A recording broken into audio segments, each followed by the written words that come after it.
Deuteronomy chapter 22. You shall not see your brother's ox or his sheep going astray and ignore them. You shall take them back to your brother, and if he does not live near you, and you do not know who he is, you shall bring it home to your house, and it shall stay with you until your brother seeks it. Then you shall restore it to him. And you shall do the same with his donkey or with his garment, or with any lost thing of your brother's which he loses and you find. You may not ignore it. You shall not see your brother's donkey or his ox fallen down by the way and ignore them. You shall help him lift them up again.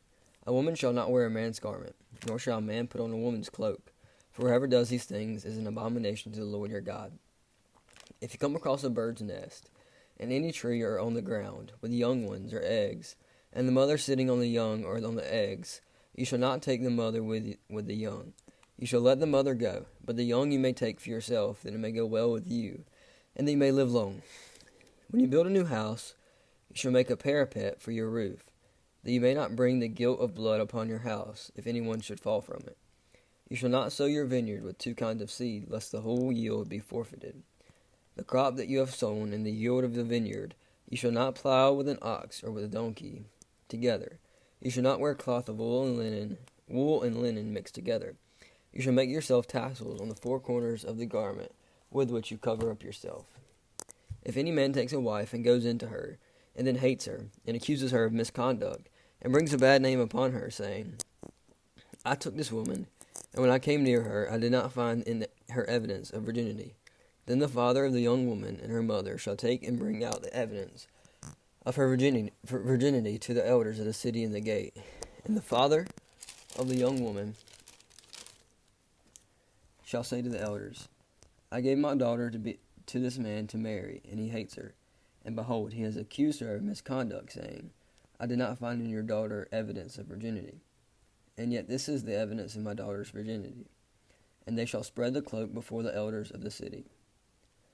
Then the elders of that city shall take the man and whip him, and they shall fine him 100 shekels of silver, and give them to the father of the young woman, because he has brought a bad name upon a virgin of Israel.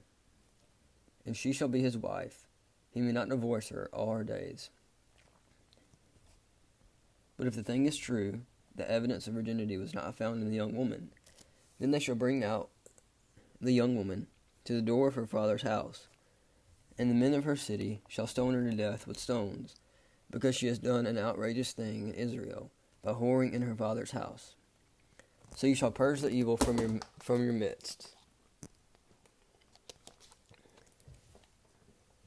If a man is found lying with the wife of another man, both of them shall die, the man who lay with the woman and the woman. So you shall purge the evil from Israel. If there is a betrothed virgin, and a man meets her in the city and lies with her, then you shall bring them both out to the gate of that city, and you shall stone them to death with stones, the young woman because she did not cry for help, though she was in the city, and the man because he violated his neighbor's wife. So you shall purge the evil from your midst. But if in the open country a man meets a young woman who is betrothed, and the man seizes her and lies with her, then only the man who lay with her shall die. But you shall do nothing to the young woman. She has committed no offense punishable by death. For this case is like that of a man attacking and murdering his neighbor, because he met her in the open country and thought that the betrothed young woman cried for help, there was no one to rescue her.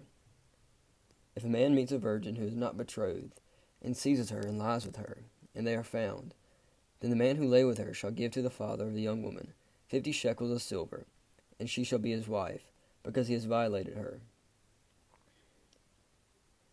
He may not divorce her all her days. A man shall not take his father's wife, so that he does not uncover his father's nakedness.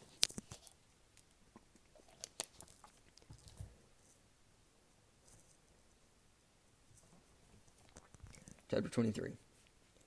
No one whose testicles are crushed or whose male organs is cut off shall enter the assembly of the Lord. No one born of a forbidden union may enter the assembly of the Lord. Even to the 10th generation, none of his descendants may enter the assembly of the Lord. No Ammonite or Moabite may enter the assembly of the Lord. Even to the 10th generation, none of them may enter the assembly of the Lord forever, because they did not meet you with bread and with water on the way when you came out of Egypt, and because they hired against you Balaam the son of Beor from Pethor of Mesopotamia to curse you.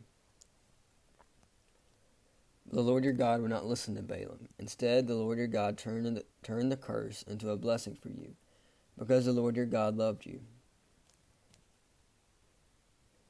You shall not seek their peace or their prosperity all your days forever. You shall not abhor an Edomite, for he is your brother. You shall not abhor an Egyptian, because you are a sojourner in his land. Children born to them in the third generation may enter the assembly of the Lord. When you are encamped against your enemies, then you shall keep yourself from every evil thing. If any man among you becomes unclean because of a nocturnal emission, then he shall go outside the camp. He shall not come inside the camp. But when evening comes, he shall bathe himself in water, and as the sun sets, he may come inside the camp. You shall have a place outside the camp, and you shall go out to it. And you shall have a trowel with your tools. And when you sit down outside, you shall dig a hole with it, and turn back and cover up your excrement. Because the Lord your God walks in the midst of your camp to deliver you and to give up your enemies before you, therefore your camp must be holy, so that he may not see anything indecent among you, and turn away from you.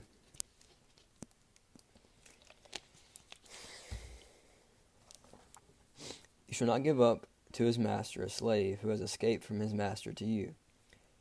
He shall dwell with you in your midst, in the place that he shall choose within one of your towns, wherever it suits him. You shall not wrong him. None of the daughters of Israel shall be a cult prostitute, and none of the sons of Israel shall be a cult prostitute. You shall not bring the fee of a prostitute or the wages of a dog into the house of the Lord your God in payment for any vow, for both of these are an abomination to the Lord your God. You shall not charge interest on loans to your brother, interest on money, interest on food, interest on anything that is lent for interest. You may charge a foreigner interest, but you may not charge your brother interest, that the Lord your God may bless you in all that you undertake in the land that you are entering to take possession of it. If you make a vow to the Lord your God, you shall not delay fulfilling it, for the Lord your God will surely require it of you, and you will be guilty of sin. But if you refrain from vowing, you will be guilty of sin. You shall be careful to do what has passed your lips, for you have voluntarily vowed to the Lord your God what you have promised with your mouth.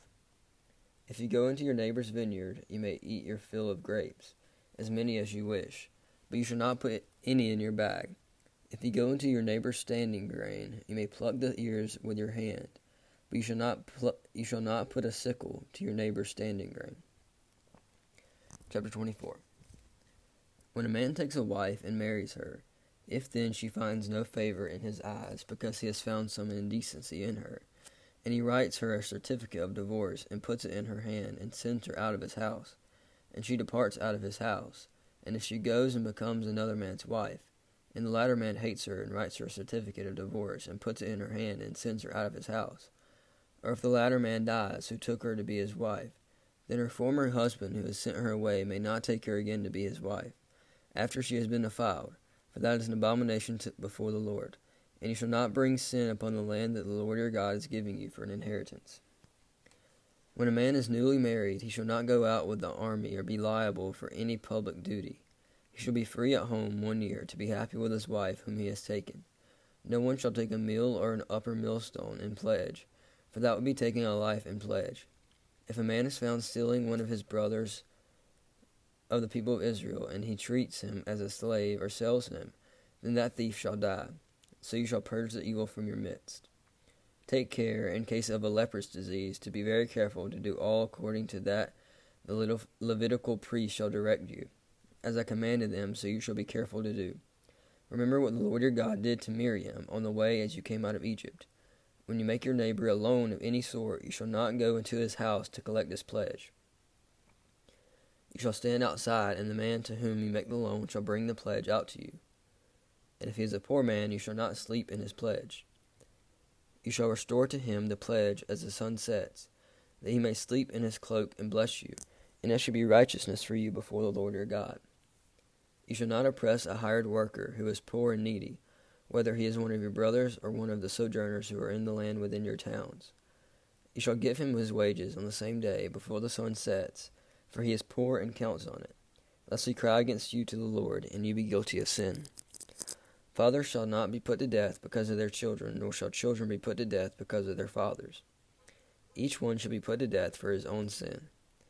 You shall not pervert justice due to the sojourner or to the fatherless, or take a widow's garment in pledge. But you shall remember that you were a slave in Egypt, and the Lord your God redeemed you from there. Therefore I commanded you to do this.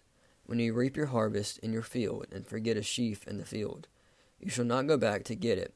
It shall be for the sojourner, the fatherless, and the widow, that the Lord your God may bless you in all the work of your hands.